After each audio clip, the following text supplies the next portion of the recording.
Welcome to the Successful Nurse Coach podcast. On this podcast, Laura and Shelby, both board-certified nurse coaches, show you how to make as much money as you want in private practice as a nurse coach.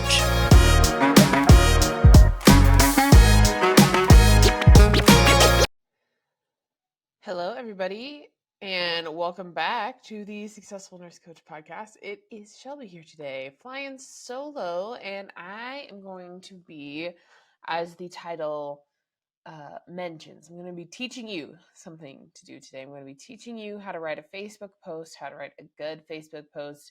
This is the model that I follow. These are questions that I actually ask myself when I write things, when I write emails and social media captions, and kind of like how I frame everything under the sun. And it's a pretty simple process. I find that with any simple process, there's a even simpler way to overcomplicate it. But I want to give you guys a little bit of framework. I don't want to gatekeep, although that I don't know that this is particularly like the most special way to write a post. You could probably anyway, I was gonna say you could probably Google it, but like also probably not, because I'm gonna shoot it to you straight and trying to search things on the internet. You won't have to sign up for another email list here to get the answer on how I write amazing Facebook posts. In the meantime, we have a new grad workshop coming up this Friday, the 19th. So if you want to come join us, please do. I'm even toying around with the idea of just like teaching you guys how to start the client creation process on the call, and for us all to do it together. So this episode will come in handy for that workshop if we decide to take it that way. And, if we don't, let us know. Happy maybe to run a bonus workshop for that. Anyway, we want to set you guys up as quickly as possible. That's kind of our jam. But let us know what you want. We're happy to provide. Anyway, Happy New Year, all the things. I was talking with a podcast network yesterday, and he was like, so I listened to some of your podcasts and you guys talk in real time. I was like, oh, what do you mean? And he was saying, like, you say things like Merry Christmas and Happy New Year, and you talk about your current workshops that you're running.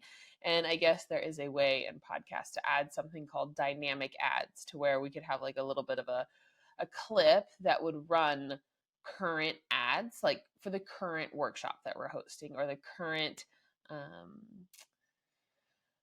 offer that we have out there. Right now we have deep coaching that's live, we have our mentorship that's live, we have preceptorship that's live, and he was explaining to me the differences on how to use dynamic ad placement. And there's a part of me that is so intrigued by that, because the idea of being able to swap out up to date, the most current stuff that we have going on sounds so appealing. And also I kind of like just turning on my camera and hitting record and being able to talk with all of you just really, really easily. So it wouldn't surprise me if we end up heading in that direction. Just a little heads up that we might be going through some growth, some changes here on the pod. Always the same free content, but maybe a little bit of restructuring to leverage this tool better. Okay, so that's what we got going on right now. And this episode will probably be a little on the short side. So if you want to come back and re-listen to it, it's not like a full hour-long commitment. But I want to set some intentions for this learning. So this how to write an amazing Facebook post, I'm really going to lean into how to connect with your audience, how to show up in a way that feels authentic, how to build know, like, and trust factor with your audience and not be salesy. So this is not going to be like how to curate a perfect call to action post, or how to curate a post that makes $10,000. That's not the vibe.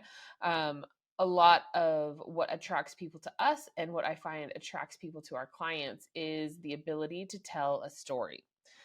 When you tell your own story, other people can see themselves in it. They can put them in your shoes. It makes you human. It makes you tangible, even when they are scrolling on social media. And that kind of leads me to my second point of like, I'm not going to tell you how to give a speech in this episode. I'm going to tell you how to write an amazing Facebook post or Instagram post, so that you can connect with your audience. Um, I personally love storytelling. I think that in a different life, I I don't know what that person would be in the tribe, the collector of stories, the teller of stories, maybe the historian of the tribe, but I love a good story. I also have a bit of natural talent when it comes to writing.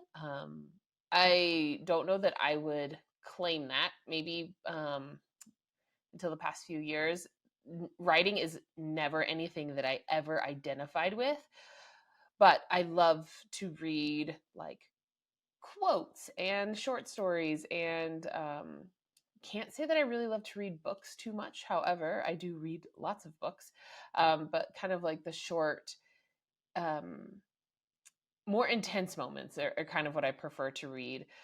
Give me a good Mary Oliver quote any day, and it's just like, ugh, right in the gut, right in the feels. I feel connected to Mary Oliver. So poetry is a really big one for me as well. I love to read poetry, and yeah, I've been playing with more creative writing myself this year. That's just not for my business, and it is been a lot of fun. I really, really am surprised at just how it keeps naturally flowing. I even hired a writing coach, and it has been not only a greatly therapeutic process for myself, but it has also allowed me to show up in a really big capacity, I've never written so much in my life. I had a limiting belief around it. So, big intro to say that this is a skill that you can learn over time. I was not this good 5 years ago when I started my practice.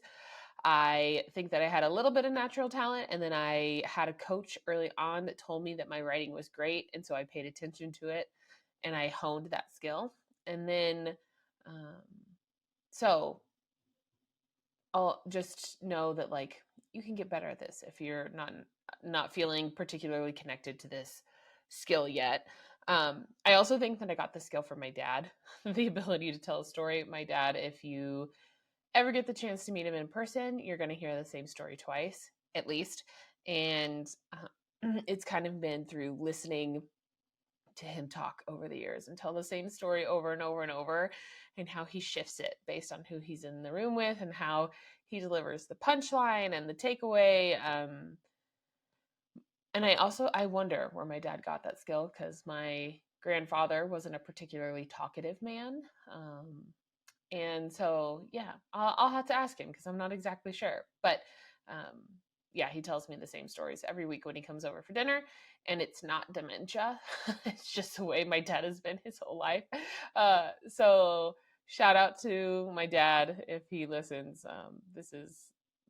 It goes back to my roots, All right, team. So, again, we're going to be looking through the lens of social media today. And step one is just to begin writing. That's it. You just got to begin. We have to take perfection off the table. We have to take getting it right off the table, or you're never going to write anything ever. And then no one's ever going to see it. So I know that this is a simple piece of advice, but you just have to start. You just have to begin. If you're in our mentorship, we proofread, and by not proofread, that's the wrong word, but like we can help you build the skill. And by helping you build the skill, I mean basically expanding your capacity to be seen in this way. You can run your posts by your group. They can give you a little bit of a pep talk before you put them into the world. We can offer some feedback, which is a really great space to learn in. But you just have to be okay with not being great at this the very first time, and it's okay not to. No one is paying attention to your grammar. Like, I swear to you, no one is paying attention. And if they are, and if they comment on it, Rob, my husband, tells me whenever I misspell something or miss a comma, it actually just drives up engagement. So, like, cool, awesome, let it be. let it be. Come comment on my post. It plays into the Facebook and Instagram algorithm. There is a easy way to begin writing for your business. In our course, we talk about this idea of a coming out post, announcing to the world that you are now nurse coaching, that you are open for business. This is who you are.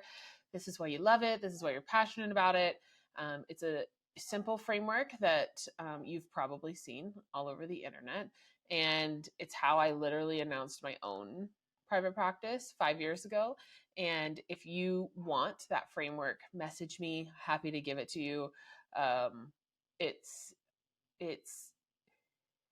an easy, fun, light way to just be like, hey, I'm doing this new thing.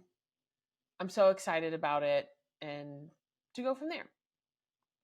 All right. So step 1 is begin. Step 2, we need to be aware of who you're talking to. So in the theme of writing an amazing Facebook post, you can write whatever you want, right? There's no hard and fast rules, but to write an amazing Facebook post for your business to facilitate connection, you have to know who you're talking to. A lot of new nurse coaches, you guys are talking to your friends from a different lifetime, maybe from high school or middle school. You are maybe talking to extended family members or friends from work who are also nurses. So I want to be present with that you don't potentially have much of like an extended audience that knows who you are, what you're up to, all the things. But over time, you will develop that, right? You will connect with people that are on your social media, that find you. This works a little bit easier on Instagram, if I'm being honest. But people will find you, and you will start to grow a cohesive audience of people that have things in common, whether you're coaching new moms or people who are empty nesters or nurses or teachers or first responders, athletes, you're coaching grievers. There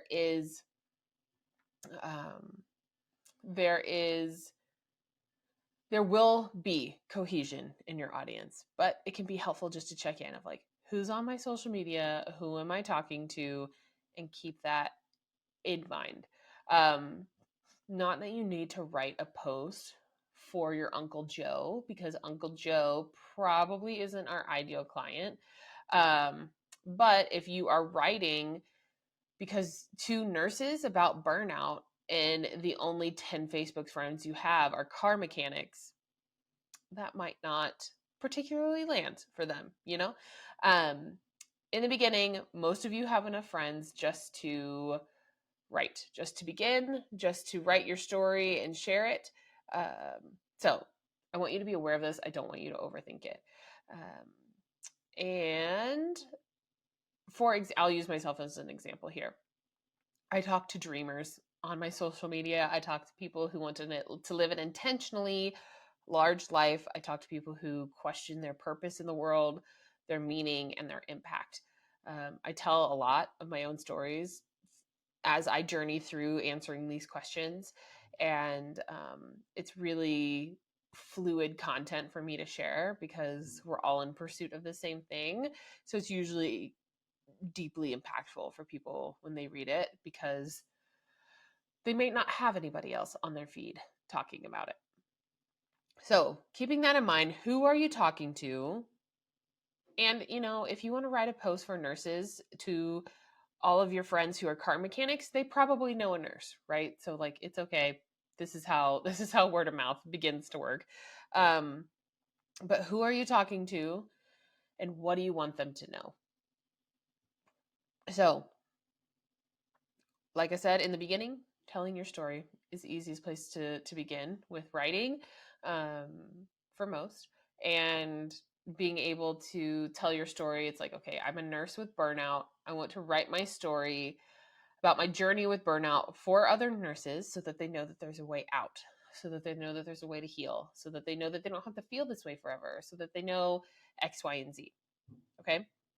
Another example would be I'm writing my post about becoming a first-time mom so that other first-time mom knows that they can read my story and relate that, like, you don't have to have it all figured out, that life is super messy and unpredictable, and that there's a loss of identity that comes with motherhood. I would pick one topic per post if you can. It helps kind of land the plane and keep the post short. We could probably write forever about all those things, but just also being mindful that people's attention span is like usually less than 2 minutes. So keeping that in mind as well. Yeah. So some questions to help facilitate how do I tell my story? How did you get here? How did you become a nurse coach? What drives you to help other people through nurse coaching? Why does it get you excited? What is the biggest lesson that you have ever learned? And like, those are some easy, simple writing prompts that you can dive into here.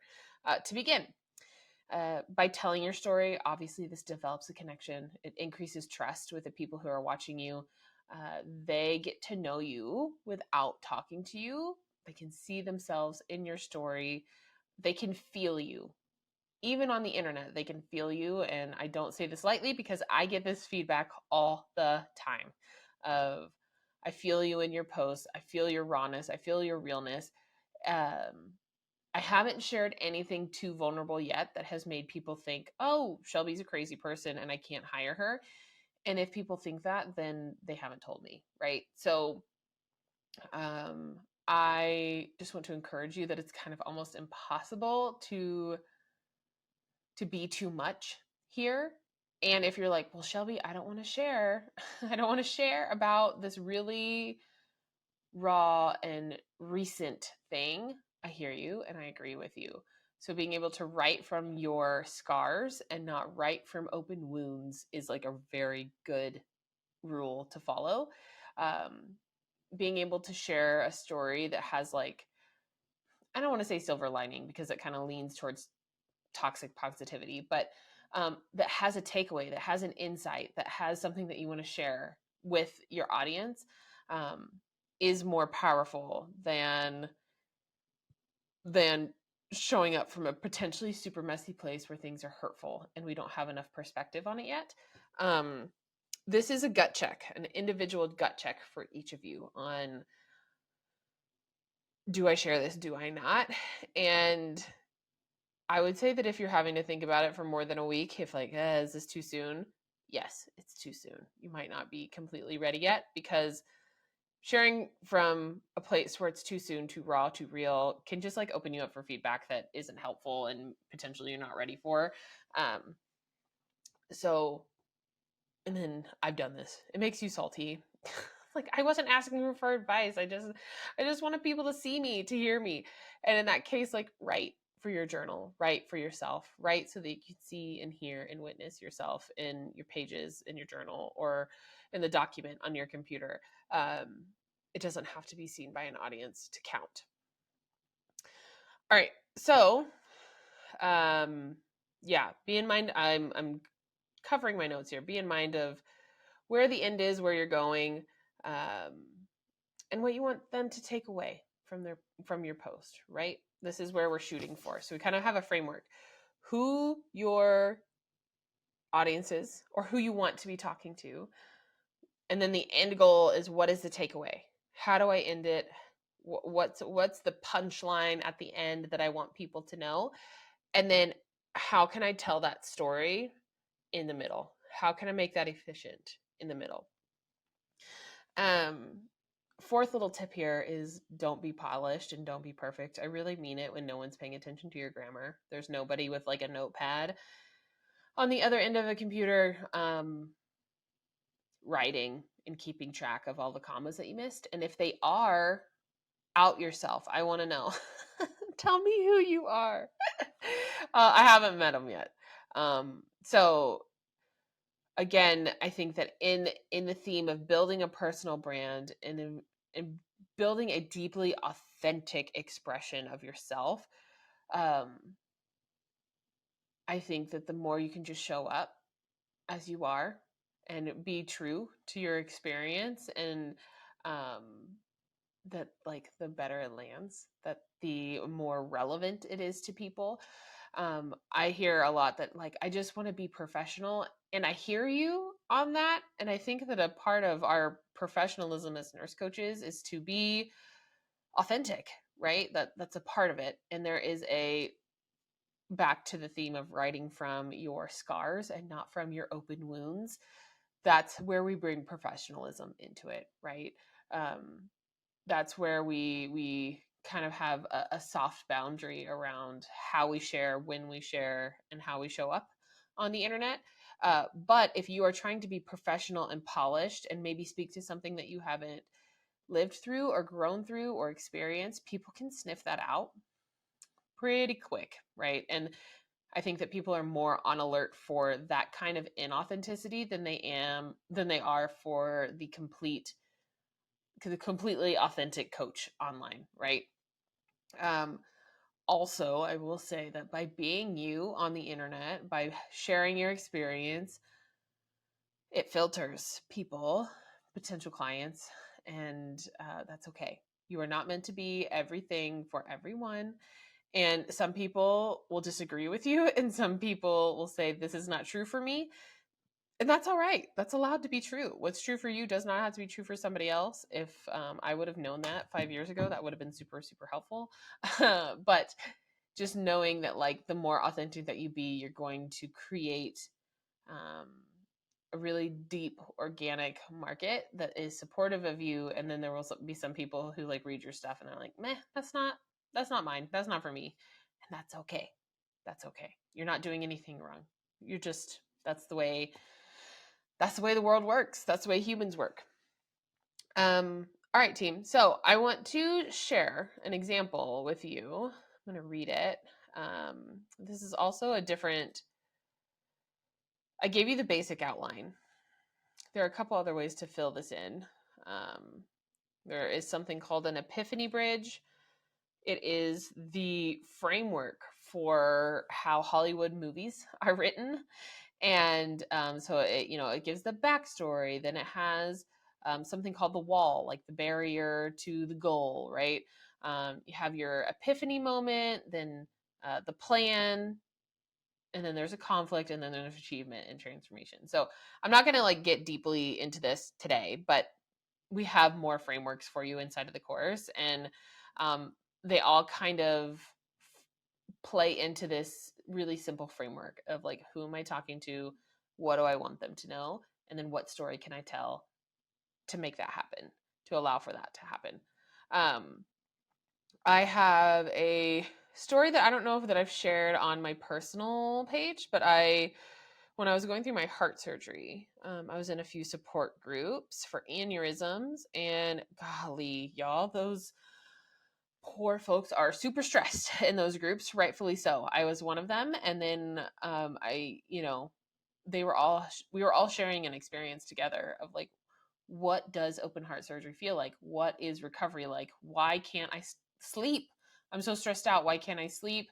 All of these things, right? We were all in this limbo together. And so after my heart surgery, I wanted to write something for that group, not because I wanted to coach open heart patients, but because I wanted them to know that there's another way of existing through this limbo that nobody is offering here. So this is how I told that story.